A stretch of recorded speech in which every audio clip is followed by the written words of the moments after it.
Well, howdy, everyone. This is Leslie Hassler, author of Scaling Rich and founder of Your Biz Rules. And on my episode with the Business Growth Architecture Show, I'm going to reveal some ways to reignite your vision, bring every part of your business, meaning your team, your clients, and your systems, into alignment so that you can scale for not just profit, maybe for even a little more. So you're going to want to check out this entire interview because what if the real secret to scaling your business richly is hidden in the one place you've forgotten to look? This is the Business Growth Architect Show for founders who don't follow trends, they set them. For entrepreneurs who aren't here to fix the past, but to build the future they actually want to live in. Hi, my name is Beate Gillette. I'm a Palisades fire survivor, strategist, and the entrepreneur behind a multi-million-dollar tech exit to the Gates.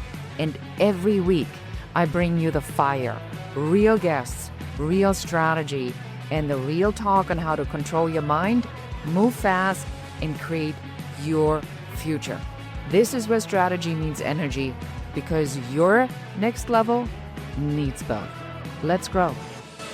Hello, welcome back. This is your host, Beate Gillette. Today with me is Leslie Hassler from Your Biz Rules. One of the reasons I wanted Leslie on the show is because she solves a big problem that a lot of business owners, when they are entering growth and scaling, have, and that is, who do we need to bring into the company to scale it rapidly without getting killed by the expense that it takes to hire really good people. Leslie, I'm excited to have you on the show. Welcome. Howdy, I'm excited to be here. I can't wait for our conversation. It's going to be so good. All right. It is. Let's dive right in. So as somebody who does not know what you do and what problem do you solve for your clients? Sure. So what we do is Your Biz Rules is a fractional C-suite firm. Now, you may have heard fractional before, fractional CFOs, fractional COO, and those are individuals in great companies that can help you build your business. What we do, though, is we are basically the one-stop shop. We have the expertise on team to fulfill multiple roles in your growing business so that you're making one investment instead of four investments. And that really works out strongly for our clients because what we do at the end of the day is we help businesses be cash positive. That means profitable with enough left over at the end of the day. We help them grow and scale in a way that's just sustainable and healthy. Let's go through some of the specifics. So what exactly is a fractional C-suite or a fractional CMO or a fractional CFO? What is it? So for a lot of businesses, they're just not big enough to hire one full-time employee and then fill out all the C-suite. So if you were to think about the largest possible size that your business could be and who would be in your leadership team, you likely would have someone over operations. Now, operations can cover a huge gamut. You would have somebody over your finances. Maybe you have someone over marketing and sales because that's a vital element of your business. Perhaps technology, perhaps processes. There's so many different areas that every business can use. And what's crazy is no one, if you took two businesses and compared them side to side, they're not going to need the same kind of leadership. What we have found is this model. Most of our clients have a major need, one that is just the burning need. Oftentimes it's in team, it's in sales and marketing, or if it's in operations as a general, and then finances. Those four tend to be the big four, if you will. But no one problem that you're facing as a small business owner is only about the overt thing, the thing on the outside of the cover, if you will. Usually when we get in and peel back, it means we need to bring in this fractional CFO because maybe we need to run some projections. Maybe we need to look at forecasting. Perhaps you've got a big, crazy goal. Leslie, you said that the idea of a fractional C-suite is to, instead of trying to figure out who I need to hire and then stressing out that I can't afford a C-level executive because I don't have that kind of work yet, but it'll allow me to hire multiple people, maybe for the salary of one person, but I have a full suite. So at what point does this matter in my business? Because that's a pretty bold move. Most people think about an operations manager or a coordinator or a social media person, I think is the right term. When do I need somebody like the people you are representing? So there's not a hard and fast revenue size, if you will, although there's a range in there. I will say, though, it's much more about what you're going through in your business. So if typically what we're seeing is when clients come to us is they've had a period of growth that they've gone through, like they've had some success, but they've spent the last 1, 2, maybe even 3 years a bit spinning their wheels. Like they can't get enough traction to get over wherever they're at. And that number does look different because it's a little determinant on, what the price point is of what you're selling and what your current capacity is. But it does typically happen, I will say, between 300 and 600,000, I was just somewhere going to in say the there. number would be probably, in my experience, about a half a mil, because yeah, in my experience, and pardon for interrupting you, but I think this is really critical because of all the work that I've done for the entrepreneur organization, where the whole goal is to get them to $1 million, right? You can run a business up to $1 million pretty much on your own, but it's not pretty. And you will kill yourself in the process, and your social life and your health and your friendships. Yeah. I was going to say, you can do it, but it's a lot of different choices, isn't it? Yes, yes, yes, yes, yes. I see it all the time. It's like around the 930,000. That's literally when they start to go, I can't do this anymore. I'm going to just quit and blow it all up. But I'm like, no, no, no, no, no. You missed the hiring plan, because the hiring plan has to be part of growth. So you say, let's say between $350,000 and $600,000. What is the marker that I need to watch out for? Help me understand that question a little bit better. So, what is the marker that would tell you that you're ready for something like this? Or what is the Exactly. marker? Okay, Yes. what's the marker?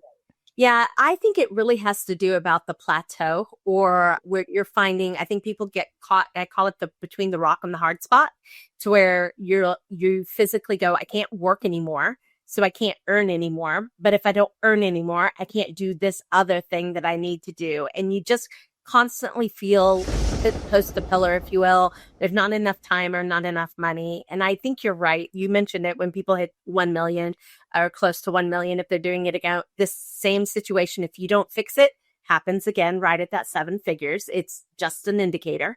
But I think if you're in that space to where you don't feel like you have choice, I want to tell you that the signs you're seeing and the experience that you're having is actually counterintuitive to what you think you should be doing.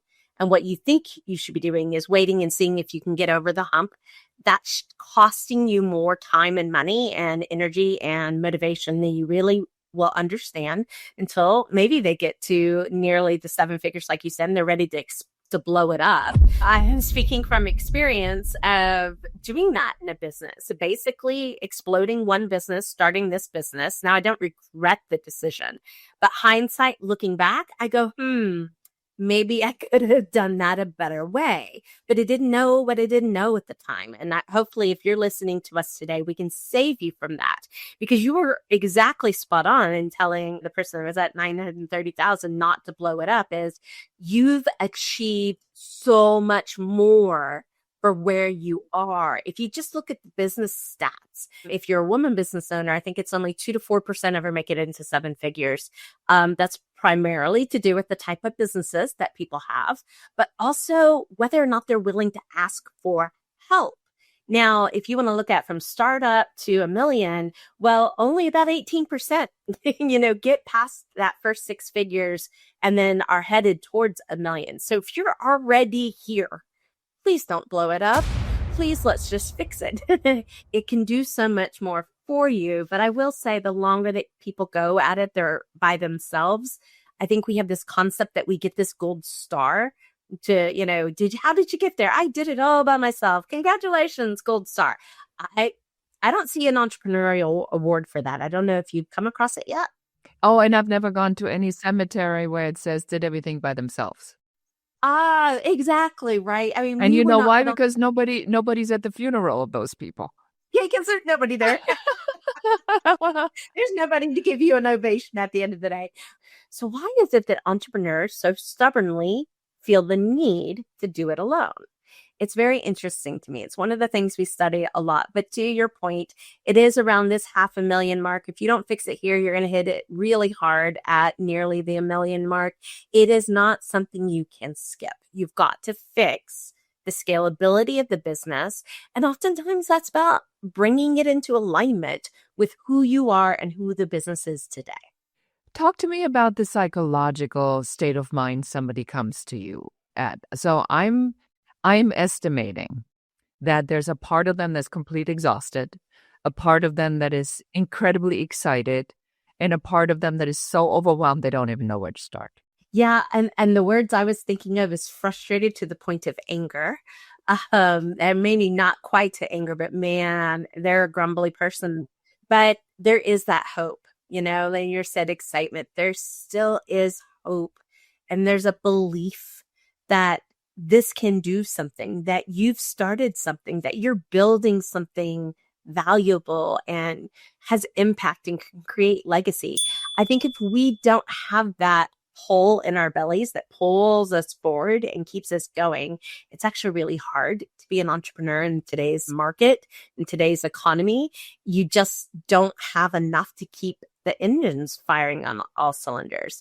But definitely exhaustion. I think you've moved past overwhelmed into just feeling a little beat down and beat up in a lot of ways. But I think, unfortunately, I've been trying to figure out, how do we get people to change without having to go through a breakdown?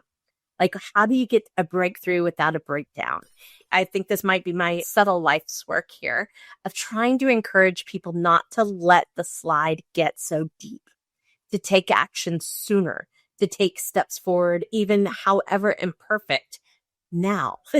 Because wait and see is not a strategy. Hope and pray is not a strategy. All they do is cost you time and money. I think we can always make more money, but you can't get back time. So once No, and you can't get your life back, and you can't get your relationship back, and you can't get your teenage son to talk to you if that's completely blown up. You're now going in a different thing. I to your point, I think that actually, in my experience, and I've been doing this for decades, without the pain, there's no change. Unfortunately, most people just don't do that. So if we teach them that there has to be a breakdown to get to the breakthrough, to get to the breakout, and we just help them figure out which of the B's that they are at, then they'll understand this is part of the process. So tell me, how do you recognize that the business is ready? I mean, aside from, it's a client, we can make money and we can place people, but how do you see that the business is ready for it? What do you look for? I'm looking for a variety of things. One thing that I'm looking for is, for lack of a better term, proof of concept, meaning you can get the clients. The clients are coming in. That's not where the problem wholly lies. There's a difference between, I need to get 10 more clients or grow my clientele by 30%, and I can't even get one person to buy. That is a very different issue. So we're looking for really that product market fit. People buy your stuff. They're generally happy. That's one of the indicators we're looking for, because it means we can start with something. We're not necessarily building from ground zero, and we can build from ground zero, but a lot of our clients have something existing that we're working on. We're also looking, unfortunately, for that breakthrough moment, that moment that our business owners are like, enough, I'm done. Just tell me what to do. And I need something that desperately different. That just means you're ready. You're not going to fight us. We're going to be able to give recommendations, help you implement them. We're there with you step by step by step, but you're not going to ignore the help that's being offered. And that's really important to us. We also look for a mindset. It's that belief. At the end of the day, I think Henry Ford said, whether you think you can or you think you can't, you're right. You're right either way. Yeah. You're right either way, right? And the truth of it is I can be 100% for our clients. Our team can be 100% with our clients. We just can't be you. We can't do that voodoo that you do so well as the owner, and that core belief has to be there. Because if it isn't, it doesn't matter what we do. And I've had this proven to me time and time again of going, that's the one thing I can't change, is your ultimate belief in yourself and your ultimate belief in the business. So we're looking for a multitude of items, if you will, some of them tangible, some of them intangible, that helps us see whether there's possibility. We can create change. I'm not worried about that. We can create opportunity. I'm not worried about that. Really good. As our team is amazing at what it does. But I need our clients to come to the table and be willing to do the things necessary to get a different result than what they're getting. So I think it's really simple. At the end of the day, because we work so deeply, we look for really good people that are trying to do really good work, who treat others with kindness and respect and integrity. I think these are simple things. They're actually much more common than our current media stream might allow us to believe. And those are going to be the people we're champions for. 100%. So how does spirituality or mindset or any of the concepts we talk about on the show come into your work? We often joke that we find ourselves in position of being therapists. Now, we're not professional therapists, but the mindset, the spirit, the energy, the motivation, that self-talk, if you will, is such an important aspect of our work because it goes hand in hand. Well, what they don't understand is in order for the business to up level, again, this is a point of alignment, the person has to up level too. Like these two things cannot happen in a vacuum from each other. And oftentimes you'll get to the point where you realize you have to up level before the business can up level. It gets you there faster. So even myself, I am constantly working on my mindset. This morning I like to go through different, I don't know, methodologies, mediums, modes, thought process, if you were. I'm currently doing a journal exercise. It's 7 affirmations that I'm going through on it every morning and my goal is 7. I've done Deepak Chopra's 21-day, gratitude and abundance. I love that one. That's one I love to recommend to people. I've done Mind Valleys, the 6 phases. Like I consume this and I have to get variety because I get a little bored and then I get distracted and then it's not as effective. But whatever it is, I think it's got to become so much more of our norm than the woo-woo that people are thinking that it is, because it truly is building the inner you so the outer you can do the work that you need to do.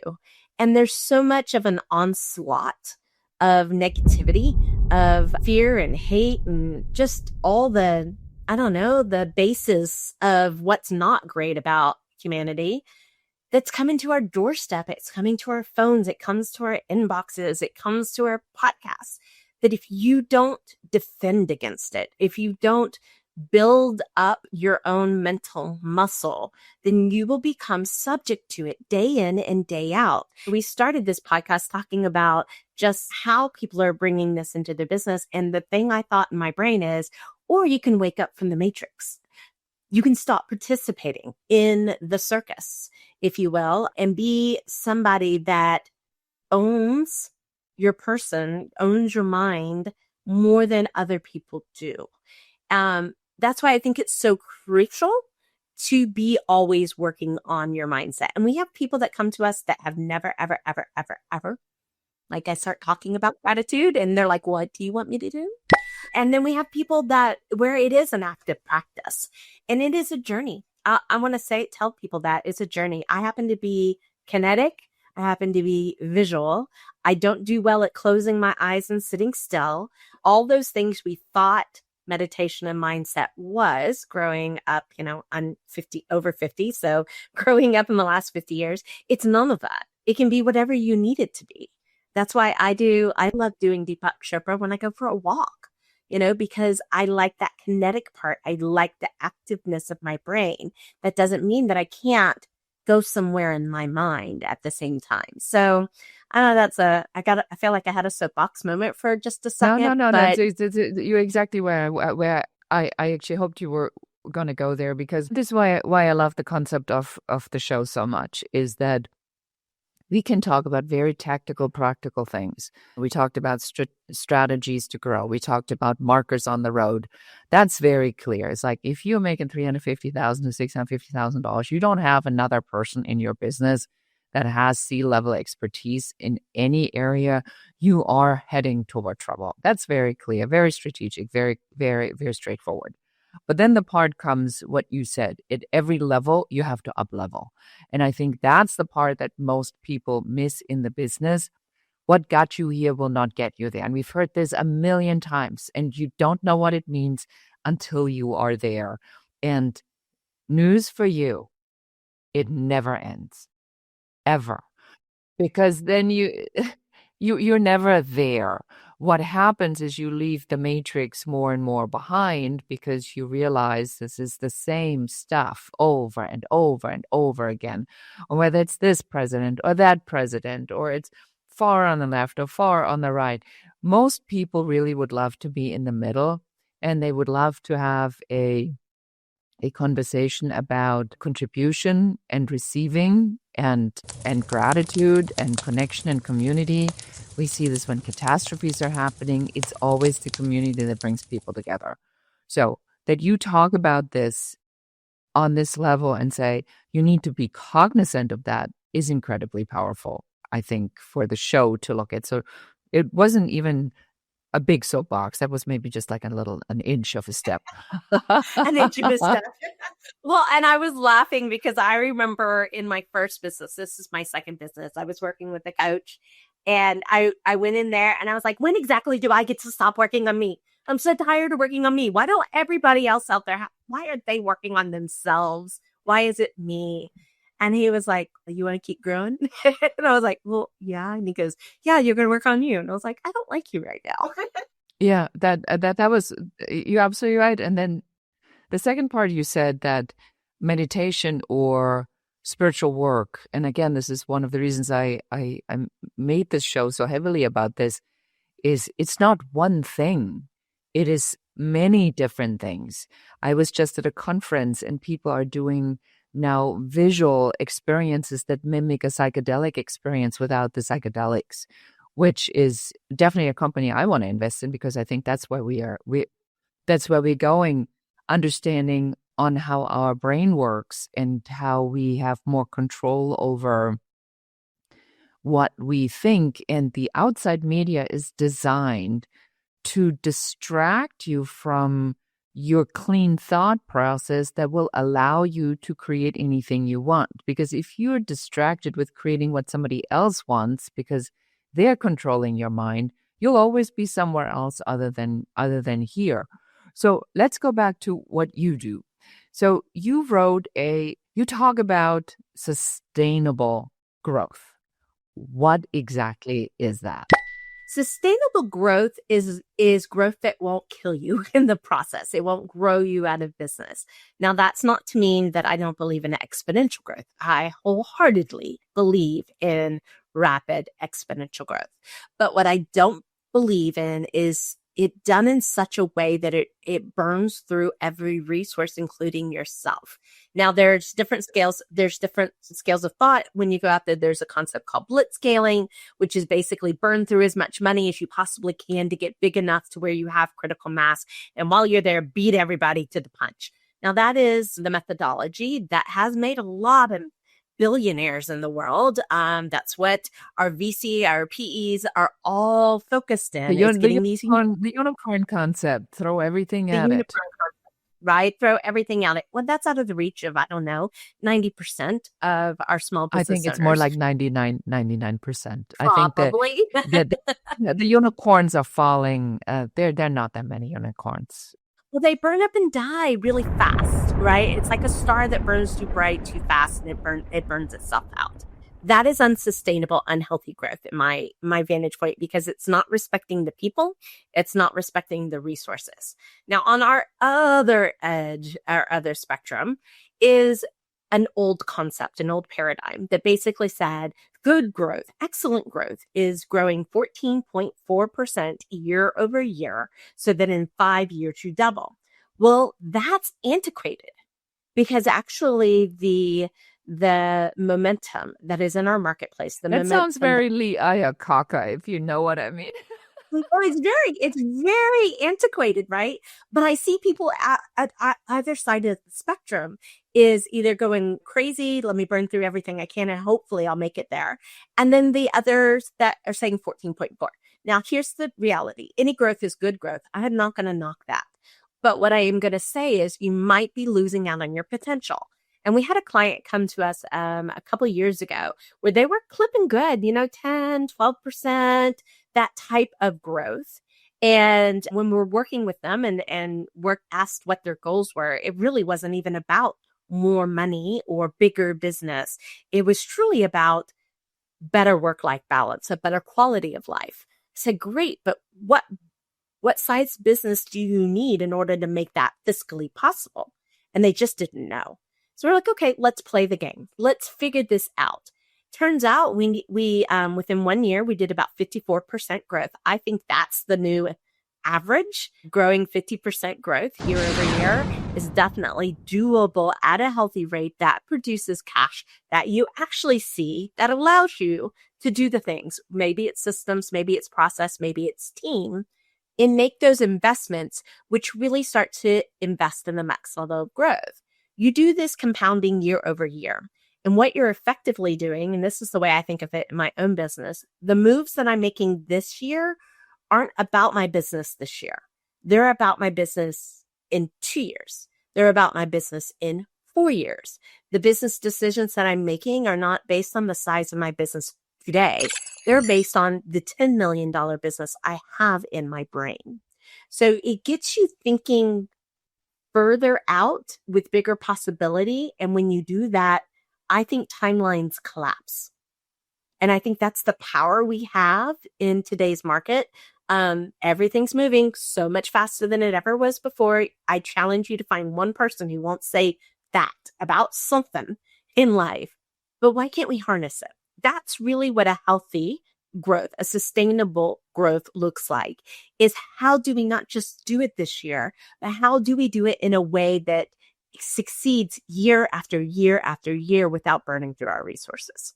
Yeah, and we subscribe to the same methodology. We believe that unless we are clear what you want to achieve and how that fits into the lifestyle you want to live, we don't know what we are creating. So that needs to be in place. I had an interesting conversation with someone where I was in a moderator training, and they're like, yeah, the goal is like scale, scale, scale, scale, scale. And I said, it's not.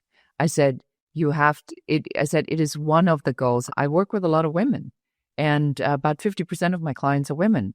And when I have a woman that comes through to me that's somewhere in her 30s, my first question is, where are you at with children and family? And then I had somebody and she said to me, well, I'm waiting for the moment until the business will allow me to have a child. And my hairs, I'm like, oh, no, no, no, no, no.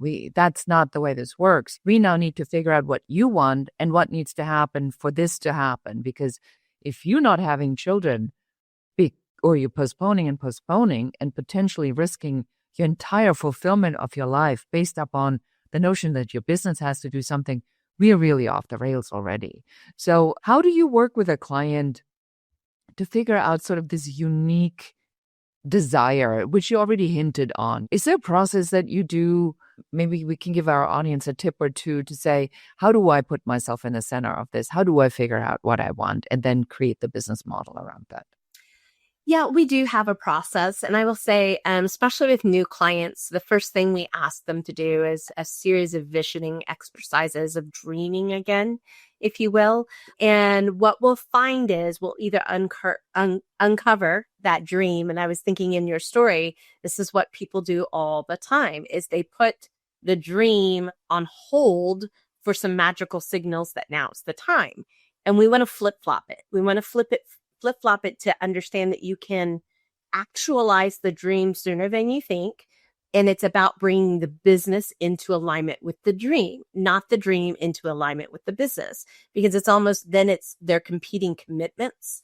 We want to bring them into alignment where they can play. And so sometimes it's through asking what we call wicked questions, the thing that takes those two opposites and tries to bring them together in collaboration.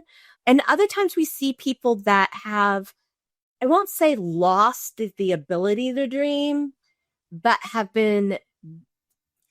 gone through enough that they feel what they need to do is be realistic. And realistic is often settling. And so sometimes people aren't quite ready to dream until we can show them that things can be fixed. And we have to have the vision conversation more slowly over time. But we need some element of, like you were saying, like, what's the target? Why are we doing this? If I had a magic wand, and sometimes this question works really well, if I had a magic wand, what would you fix instantly and why? Why does that matter? And then I'll ask the opposite question. If I was going to triple your business in the next 30 days, what would break? Those two questions on both sides, the positive and the negative, if you will, those allude to so much opportunity that we really can get to work. So sometimes like I said, there's a process. People tend to fall in one or two buckets, but honestly, start dreaming again and don't be afraid to dream big. And here's the reason why. And I want to share a personal story that I had. We go to conferences, right? This is what we do. But I was in a conference for my own edification. And I was looking around the room, and the room was full of guys, which is fine. We're maybe 20 women in a room of 1,000 men. And of those 20 women, I could count on one hand how many women business owners. So first off, I think this is a room I need to be in, right? Because I want to challenge my thinking. And as I'm listening to speaker after speaker, panel after panel, what I find is that that room was having $10 million, $100 million conversations. And as women, we tend to have $1 million conversations. And I was like, isn't that interesting? And I asked myself, like, what is the conversation I want to have? What is the conversation I believe is possible for me? And if I'm going to sit here and tell you on this episode that you need to dream bigger, then where's my dreams? Where do I start and stop? And that has been a really huge guiding force over the last 3 or 4 years since that. When I say it's 10 million now, but I'm already starting to go, what would 100 million look like? Like what get us there? And how easy could I make that happen? And those are the questions that keep my brain really active in solving problems in the company and making bold moves and maybe seeing past, where am I going to get money to pay for that? Well, if money wasn't an issue, what would I do? Oh, I'd do it anyways. Okay, well, I can make money. So I'm going to do the thing that I might have had that gut reaction of like, I don't know if I can afford that. Well, I'm going to go do it now because I have to. Because if money was no object, then I get it done. If I'm going to build the $10 million business, then am I going to worry over a $10,000 decision? Doesn't mean I'm going to be silly. It doesn't mean I'm going to fiscally put my business or my family at risk, but it is meaning I'm going to find the solution to fund everything. And we use that word all the time in our own company and with our clients is, let's find a way to fund that. How are we going to fund it? Not how are we going to pay for it? What are we going to have to give up? How are we going to fund that next move? Because I think that's truly what business growth is about. It's a different mindset approach, yes. Yeah, 100%. definitely. Wow, this has been amazing. So for somebody now who wants to get your book or learn more about you, where should we send them? Sure. So I am going to say, come on over to our website. So we have a special page just built for your show. So it's going to be yourbizrules.com/BGAS for the Business Growth Architect Show. And we've got a nice little free gift. If you want the book, there's a quick link there. And if we can be of help to you, there's a way for you to reach out and chat with us about that. Excellent. Thank you so much. I love that we started so strong in the strategy and the tactics and the logical, and then we ended up really in the visioning and the mindset and the creating the business that you actually would like to rule in, to use your words. So thank you so much for being on the show. Well, thank you for having me. I really enjoyed it. Thank you so much. And that is it for us today. So if you know somebody who is at this point of perhaps being a little bit angry because they're so overwhelmed, you know what to do. Send them a link to the episode of this show so that they can hear Leslie and potentially find some help to solve this immediate problem. And as always, we're grateful for you to be here. We know you have a choice where you spend your time and what you listen to. And we deeply, deeply in gratitude that we are here to serve you in whatever capacity we can. Thank you so much for listening to or watching this episode. And with that, I say goodbye. That's it for this episode of the Business Growth Architect Show, Founders of the Future. If you're done playing small and ready to build the future on your terms, subscribe, share, and help us reach more trailblazers like you. And if you're serious about creating, growing, and scaling a business that's aligned with who you are, schedule your Uncovery session at uncoverysession.com. Lead with vision. Move with purpose. Create your future.